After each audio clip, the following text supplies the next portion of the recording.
दोस्तों, स्वागत है आपका अपने YouTube चैनल कंपटीशन क्लासेस पर। आज हम हरियाणा के भूगोल में पढ़ने वाले हैं हरियाणा की नदियों का टॉपिक शुरू किया हमने पहले कि हरियाणा की मिट्टियां, मिट्टियों से रिलेटेड जितने भी तथ्य थे वो हमारे बन चुके हैं। आज हमारा टॉपिक है हरियाणा की नदियां। तो पहले तो जो हमारे नए व्यूवर्स देखने वाले हैं वो वीडियो को हमारे चैनल को सब्सक्राइब कर दे और वीडियो को शेयर कर दे अपने दोस्तों के साथ में। अब हम बात करते हैं हरियाणा की नदियों के बारे में। तो पहले हम बात करते हैं उत्तरी उपवा तंत्र की जो नदियां, उत्तरी उपवा तंत्र में हमारी 3-4 नदियां आती हैं। उनके बारे में आज हम सिर्फ 2 ही नदियों को कवर करेंगे, एक तो हमारी यमुना नदी को और दूसरी हमारी घग्गर नदी को। ये हमने मैप बनाया हुआ है, हम इसके थ्रू समझने की कोशिश करेंगे कि कौन कौन से जिलों से होकर हमारी नदी बहती है। तो सबसे बात करते हैं यमुना नदी। इसका उद्भव स्थल पूछ लिया जाए तो इसका उद्भव स्थल हमारा यहाँ पर उत्तराखंड के बंदरपुर नामक स्थान यमुनोत्री ग्लेशियर से है। कहां से? बंदरपुर के नामक यमुनोत्री ग्लेशियर से इसका उद्भव स्थल है। अगर लेकिन हरियाणा में पूछ, ये देखो यहाँ से होकर यहाँ पर बंदरपुर यमुनोत्री ग्लेशियर है उत्तराखंड में। और अगर ये पूछ लिया जाए कि ये हरियाणा में कहां से प्रवेश करती है तो कालेश्वर मतलब ताजेवाड़ा से यमुनानगर में प्रवेश करती है। ऐसे यमुनानगर में प्रवेश करती हुई यहाँ पर से ऐसे आती है हमारी, फिर यहाँ से ये दिल्ली में होकर फिर यह फरीदाबाद में और पलवल से ये अगर इसका ये पूछा जाए कि विलुप्त कहाँ से होती है तो हमारे जो पलवल का तो हसनपुर है, पलवल का हमारा हसनपुर से होकर ये उत्तर प्रदेश के अलीगढ़ में गंगा नदी से मिल जाती है। तो यह इसका अगर स्थान पूछ लिया जाए कि इसका उद्भव स्थल कहाँ से है तो यमुनोत्री कहाँ पर है? उत्तराखंड में। इसकी सहायक नदियों की बात करते हैं तो सोम, पथराला, टोंस, ये क्या है? ये इसकी सहायक नदियां हैं। यमुना नदी की हमारी सहायक नदियां कौन सी है? सोम, पथराला और टोंस। अगर इसकी कुल लंबाई पूछ लेना कि यमुना नदी की कुल लंबाई कितनी है तो 1376 किलोमीटर है।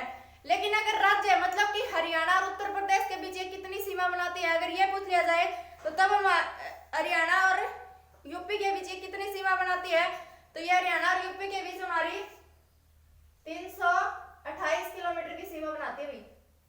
हमारे हरियाणा और यूपी के बीच यमुना नदी 328।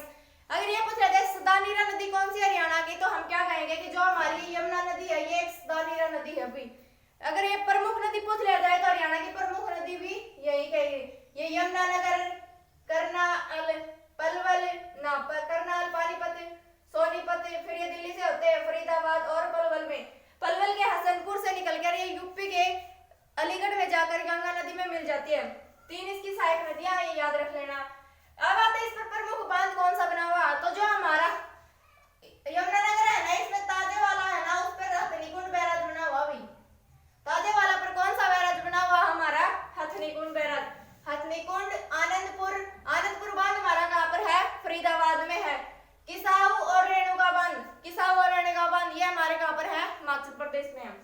तो अगर ये पूछ लेता है कि अब आता है इसका विलुप्त मतलब पलवल के हसनपुर से होते ये उत्तर प्रदेश के अलीगढ़ में जाकर गंगा नदी से मिल जाती है। अगर ये पूछ लिया जाए गंगा नदी की सबसे प्रमुख सहायक नदी कौन सी है तो वो हमारी यमुना नदी है जो गंगा नदी की प्रमुख सहायक नदी है।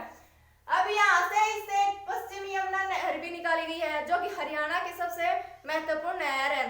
तो पश्चिमी यमुना नहर किससे निकाली गई है? हमारी यमुना नदी के ताजेवाड़ा से ही पश्चिमी यमुना नहर निकली हुई है। अब इसके नाम बताते हैं तो भाई इसे ये जो हमारी यमुना नदी है इसको हम यम की बहन और सूर्य की पुत्री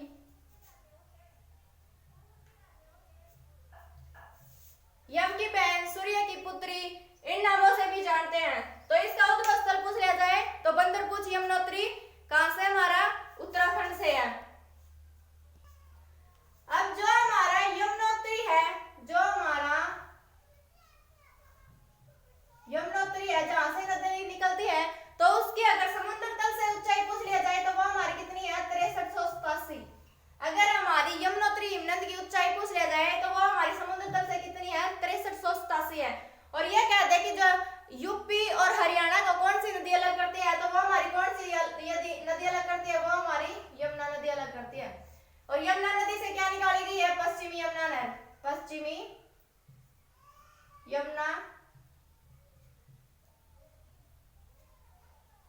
पश्चिमी यमुना नहर।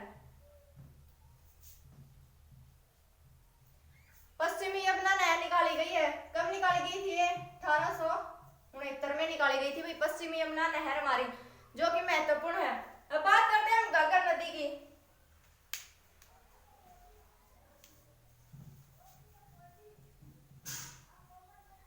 तो घग्गर नदी हमारी कहां से निकलती है? घग्गर नदी हमारी यहाँ हिमाचल प्रदेश के डागसोई सिरमौर डागसोई नामक स्थान से निकलती है। भाई कहां से निकलती है? सिरमौर में एक डागसोई नामक। अगर ये यहाँ से होते हुए अगर ये पूछे पंचकुला में कहां से प्रवेश करती है, तो ये हमारी पंचकुला में कहां से प्रवेश करती है? हमारी कालका। पंचकुला में हमारी कहां से प्रवेश करती है? कालका में प्रवेश। ये हमारे हरियाणा में कहां से प्रवेश करती है? अभी यहाँ से हरियाणा में प्रवेश करती है कालका पंचकुला से। पहले पंचकुला में आती है, फिर अम्बाड़ा में आती है, फिर ये देखो भाई यहाँ पर कुरुक्षेत्र में नहीं जाती भाई, ये कुरुक्षेत्र को टच नहीं करती। यहाँ फिर जो पंजाब है ना हमारा पंजाब, ये वापस पंजाब में चली जाती है, फिर पंजाब से होती हुई फिर यहाँ कैथल में प्रवेश करती है और फिर वापस ऐसे मुड़ जाती है और फिर ये हमारी फतेहाबाद से होती हुई सिरसा से होती हुई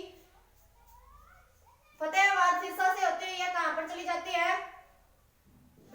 रेगिस्तान में जाकर लुप्त हो जाती है। ये हमारी राजस्थान का हनुमानगढ़, राजस्थान का जो हनुमानगढ़ है, हनुमानगढ़। दो इंपॉर्टेंट बातें भी याद रखना, ये हमारी एक तो जींद और एक कुरुक्षेत्र। जींद और कुरुक्षेत्र से होकर हमारी घग्गर नदी नहीं जाती है। और घग्गर नदी एक कैसी नदी है? घग्गर नदी हमारी एक बरसाती नदी है भाई। अगर ये पूछ लिया जाए कि बरसाती या फिर मौसमी, बरसाती या मौसमी नदी कौन सी है, तो हमारी जो घग्गर नदी है वो एक बरसाती नदी है। ये जींद और कुरुक्षेत्र इन जिलों से होकर नहीं जाती है, हमारी पंचकुला से होती हुई अम्बाड़ा, अम्बाड़ा से फिर जाती है कैथल में, कैथल से फिर जाती है फतेहाबाद और फतेहाबाद से सिरसा में, सिरसा से होती हुई राजस्थान का बीकानेर है, उसमें हनुमानगढ़ जगह है, वहां पर जाकर ये विलुप्त हो जाती है। ये इंपॉर्टेंट पॉइंट है, जींद और कुरुक्षेत्र से होकर ये नहीं जाती है। इसकी कुल लंबाई पूछ ली जाए तो वो हमारी कितनी होगी? अगर घग्गर नदी की लंबाई पूछ ली जाए तो वो हमारी कितनी है? घग्गर नदी की हमारी लंबाई कितनी है? 291 किलोमीटर। घग्गर नदी की हमारी लंबाई कितनी है? 291 किलोमीटर। यह कैसी नदी है? हमारी बरसाती नदी है। अब बात करते हैं इसकी सहायक नदियों पर। इसका उद्भव तो सिरमौर हिमाचल प्रदेश के डागसोई नामक स्थान से हो गया। हरियाणा में प्रवेश इसका कालका पंचकुला से हो गया भी। कालका पंचकुला में ये कैसी नदी हमारी बरसाती नदी है। अब बात करते हैं इसकी सहायक नदियों की। तो इसकी सहायक नदी एक तो कौशल्या, झांझरा। इसकी मोस्ट इंपोर्टेंट है दो सहायक नदियां, कौन कौन सी? कौशल्या और झांझरा। इस पर प्रमुख बांध बताते हैं। प्रमुख बांध एक तो कौशल्या बांध, एक दीवान वाला बांध, एक छामला बांध और एक ओट्टू बैराज। ओट्टू बैराज हमारा कहां पर है? सिरसा में। ये जो हमारा ओट्टू बैराज है ये हमारा कहां पर है? सिरसा में। ओट्टू बैराज हमारा कहां पर है? सिरसा में। अब इसका विलुप्त स्थान पूछ लिया जाए तो राजस्थान का जो हनुमानगढ़ है यहाँ पर जाकर ये विलुप्त हो जाती है। तो ये थी हमारी आज की दो प्रमुख नदियां भी। इसके बारे में ये मोस्ट इंपोर्टेंट पॉइंट है, आप इनको याद रख लेना भी।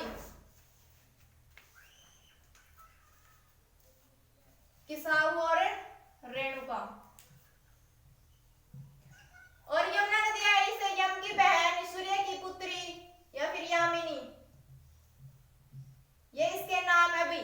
और इसकी कुल लंबाई, लेकिन अगर ये पूछा जाए कि हरियाणा और यूपी के बीच ये कितनी लंबाई बनाती है, तो वो हमारी बनाती है सिर्फ 328 किलोमीटर। लेकिन अगर इसकी कुल लंबाई पूछ लिया जाए तो 1376 किलोमीटर। ये गंगा नदी की सबसे बड़ी सहायक नदी है। गंगा नदी की सबसे बड़ी सहायक नदी कौन सी है? यमुना नदी। और अगर यमुना की सबसे बड़ी सहायक नदी पूछ लिया जाए तो वो कौन सी? हमारी टोंस। जो हमारी टोंस नदी है ये हमारी यमुना नदी की सबसे बड़ी सहायक नदी है। आज की वीडियो में बस इतना ही, आप इनको ध्यान से देख लेना, मैप के द्वारा आपको समझाया गया है। आगे की जो नदियां हैं वो अगले पार्ट में कवर करेंगे। जय हिंद, जय हरियाणा।